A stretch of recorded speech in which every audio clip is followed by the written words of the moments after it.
thistledowns flying, though the winds are all still, on the green grass now lying, now mounting the hill. The spring from the fountain now boils like a pot, and though stones pass accounting, it bubbles red hot. The ground parched and cracked is like overbaked bread. The greensward all racked is, bents, dried up and dead. The fallow fields glitter like water indeed. The gossamers twitter, flung from weed into weed.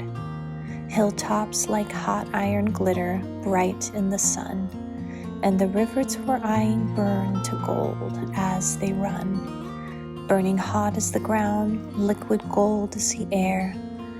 Whoever looks round sees eternity there. Hey friends, so today you are joining us here at our local orchard. We are actually picking peaches because I am in the experiments of baking and getting better at it, and yeah, I want to make a peach pie, gluten-free style. So here's our peach hunter right here. What's up? So feel free to join us.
I did something wrong. The recipe said to roll it out on some wax paper and it won't come off. I can fix this. It's a mess, but there's no turning back now. So, this pie crust did not go well. I double checked all the ratios. I swear I did it right, and it was just a soggy mess. But it's too late to turn back. I'm already committed. I made the pie filling. Okay, there's my crust. There's my filling. That's not too bad, but it's definitely not what I wanted. Okay, I just pre-baked the crust right now, and it actually is not that bad. It looks bad, but I tasted some of it, and it's actually not that bad. Looks horrible. It's my first time trying this, so.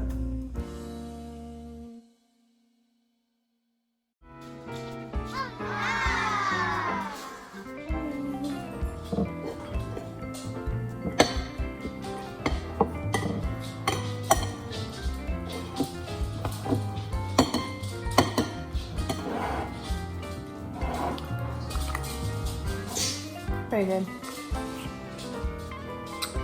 Yeah, good. Not bad at all, babe. Good job. Good morning, everybody. So today is my birthday. I am turning 37. And it is a perfect start to autumn already here because we've dropped down in temperatures to low 90s, high 80s. And for most of you, that's probably not autumn, but for us here in the desert, in the Mojave Desert, it is. And so today we're gonna be doing some celebrating. Yeah. Come on. Hey, Allie. Hey, you wanna go get a puppuccino? You want a puppuccino? Oh, Gigi knows. Oh no. This is her first time, so. Oh, really? Yeah. But not for Gigi. Ellie. All right, hold this here. Ellie, what's this? What's this? What's that? Thank you, appreciate you very much. Oh, yes, it's so yummy. Oh.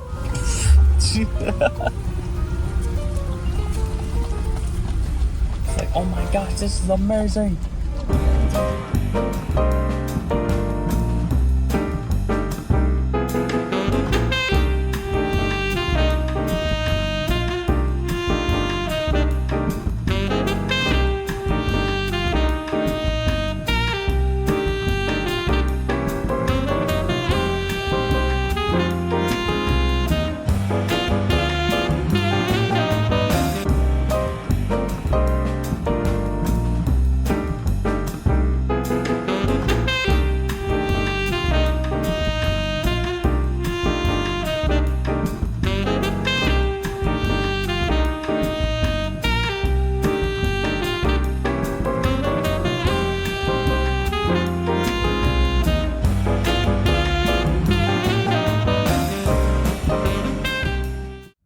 So we are here at the bookstore and we are going to try to find some autumn reads.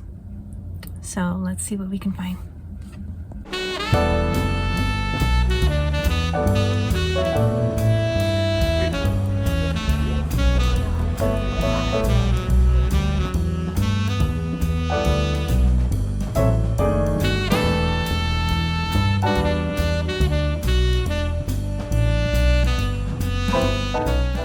As far as autumn reads, now this tone in books has changed for me, quite honestly, in the past couple of years, because once autumn hits, it seems to be that all over every autumn TBR, every single autumn vibes video all revolves around witches and witchcraft and more spooky occultish stuff.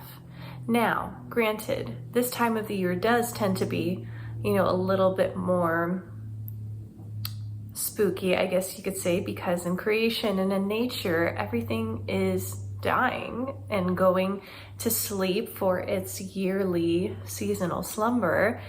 The days become shorter, the nights become longer. So naturally, yes, it has that essence, but in picking out books for autumn, I really wanted to steer away from a lot of the stuff that I think tends to be appealing to people. But if you are anything like me and you are a recovering witch, you steer away from that stuff. But first book I wanted to share with you all today, actually just to really kick off a precursor of autumn, is Summer's End by Juno Black. Now, this particular book, coincidentally enough, is set in the end of August, you know, pretty much just about to start the school year, but it is literally a story about a group of adorable talking animals that go on this particular adventure. I won't say many details about it, but end up having to solve a mystery of somebody's passing and end up learning a lot about themselves and what they think is not actually what occurs. And so that is the first book I wanted to share with you all.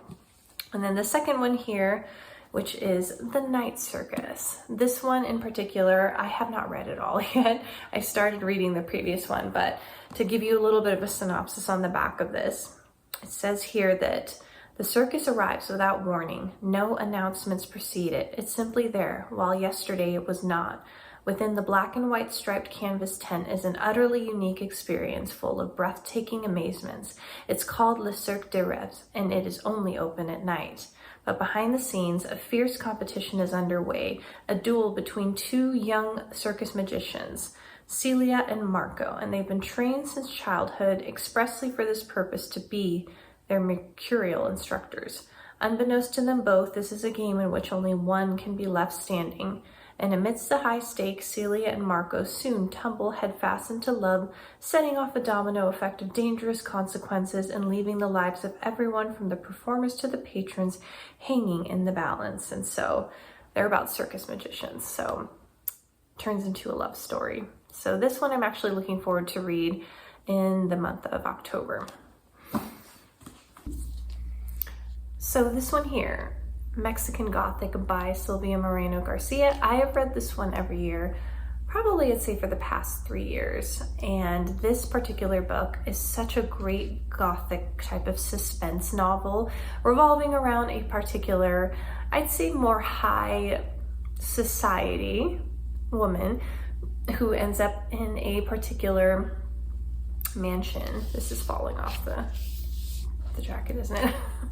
Is literally being swept up into a circumstances of staying within a very, very old house that not only holds a lot of different secrets, but also a lot of different revelations that she ends up having to solve and figure out because of the things that are unfolding. So it's a Gothic suspense novel.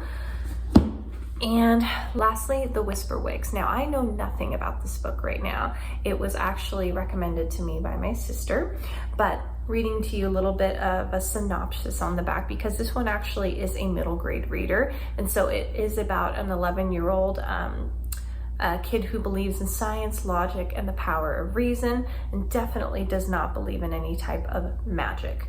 And so ends up receiving a mysterious doll in the mail, a doll that transforms into a bird, and is led into an impossible and most definitely magical world called Riedenwald. And it ends up being a place of labyrinths, of lost and found things. That is all I know about it. And that is something that I'm looking forward to reading as well in this autumn season. And I think in chatting about the topics of books, especially autumn books, as a recovering witch and recovering neo-pagan, I think the books that we do read, there is a distinguishing factor in the world of magic in literature, because I think that a lot of us firsthand can say, whoa, don't read any type of magic books. Don't read anything with magic in it.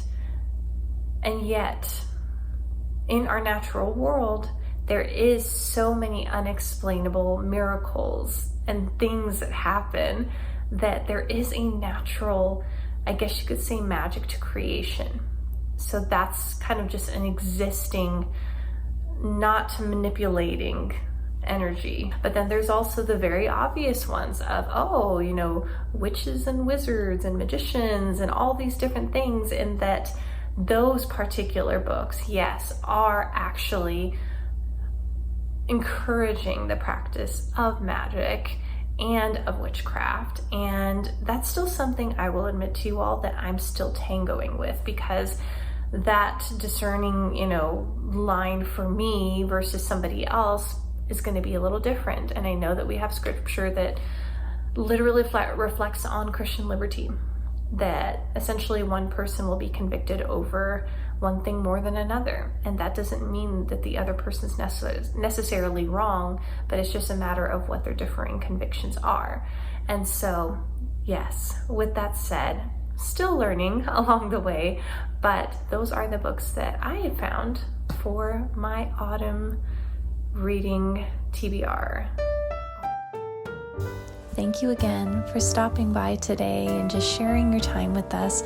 And we so graciously appreciate your support. So please feel free to subscribe and share this video with anybody that you feel it can be inspiring to in their end of summer to hello autumn season.